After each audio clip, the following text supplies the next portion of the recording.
Saint Vincent থেকে অ্যান্টিগায় পৌঁছেছে বাংলাদেশ দল।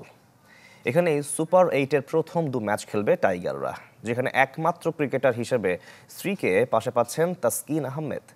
দল ফুরফুরে মেজাজে থাকলেও চাপে রয়েছেন নাজমুল হোসেন শান্ত। অধিনায়কত্বের প্রশংসা কুড়ালেও অফ ফর্ম নিয়ে প্রশ্ন উঠেছে। ওয়েস্ট ইন্ডিজ থেকে রেজানুজ্জামানের রিপোর্ট। বিশ্বমানের থার্মিক্স রড, সালাম স্টিল থার্মিক্স, দেশের একমাত্র থার্মিক্স রড। নতুন মিশন, নতুন যাত্রা, গন্তব্য অ্যান্টিগা। সেখান থেকেই শুরু বাংলাদেশের সুপার 8 মিশন।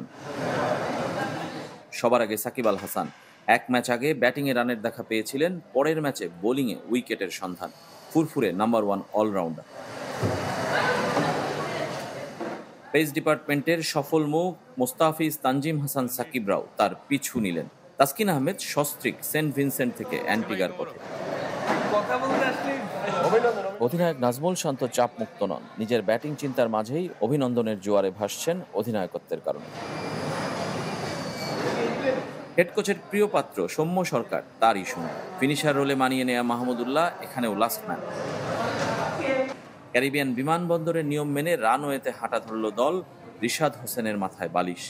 দলের বোঝা অনেকটা একাই এতদিন কাঁধে তুলে নিয়েছিলেন, এবার পাশে পাচ্ছেন অন্যদেরও। বাংলাদেশ দল উড়ে চলেছে অ্যান্টিগার পথে, যেখান থেকে শুরু হবে বিশ্বকাপে বাংলাদেশের নতুন অভিযান সুপার 8।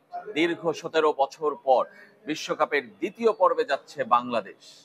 কতটা আকাশে উঠতে পারবে, আলোকিত করতে পারবে বাংলাদেশের ক্রিকেটকে? Rezwanuzzaman, Saint Vincent, West Indies.